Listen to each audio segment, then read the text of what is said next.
today we will talk even a little bit about the Jewish, because the three cultures, the three religions, they were still living in a relatively peaceful atmosphere. Practical information about this tour. This tour will last around 2 hours and 50 minutes, 2.5, I don't know, because I don't know what we will find in the city center. I mean, rock and roll. That's mean a lot of people, super crowded. Today's a national day off in Spain. Yesterday was a national day off in Spain. I mean, this atmosphere is not normal, as you can imagine. And we will talk, of course, about the procession. We will talk about the Easter, the Holy Week, the different roles, because yesterday, finally, we didn't talk about it, right? No, okay. They did yesterday the tour with me, the Alves in Plaza Sacramento walking tour. You are totally invited this evening at 6 p.m. from the fountain. Can you recommend them to join? Okay, my friend, so let's start with the tour. Have you ever done a free tour before, right? No?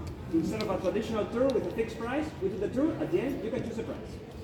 Before to start with the tour, because I always love to start all my tours with an historical introduction. You already know the historical introduction, but for the others, I want to know where you're coming from. Italy. Italy.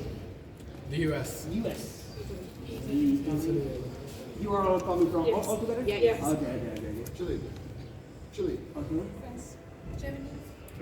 Bulgaria. Bulgaria. Uh-huh. Belgium. US. US. Israel. Israel too? US. All coming together? Yeah, and Spain. Spain. Which city? Cartagena, Okay. Murcia. Indonesia, but currently living in the Netherlands. Indonesia, Netherlands. Indonesia, but I'm living in Zaragoza. In Zaragoza. Okay. Germany, but living in Austria. Okay, beautiful. Spain and living in Spain. I was born in Almeria, it's a few kilometers from here, but living in Granada almost my whole life. Well, guys, so let's start with the introduction. You already know, but for the rest, this city was born in the 11th century. I like to start here because I prefer the privacy and the intimacy of the beginning, because the rest of the tour will be a bit crowded, noisy, etc. Yeah. So let's start this story not in the 11th century and not in Granada. Far, far away, Mecca. And the 7th century after Christ, something happened in Mecca, a new religion, Islam. And Islam is born at the beginning just as a religion, but in a few years, Islam became a kingdom, an empire.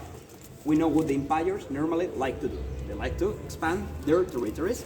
As you can see here, friends, expansion of this really fast in the first year. Mecca, the north of Africa. And by the year 711, a few thousand of Muslim soldiers jumped the strait between Africa and Europe with the idea of conquer Iberian Peninsula. Only 10 years. Yeah?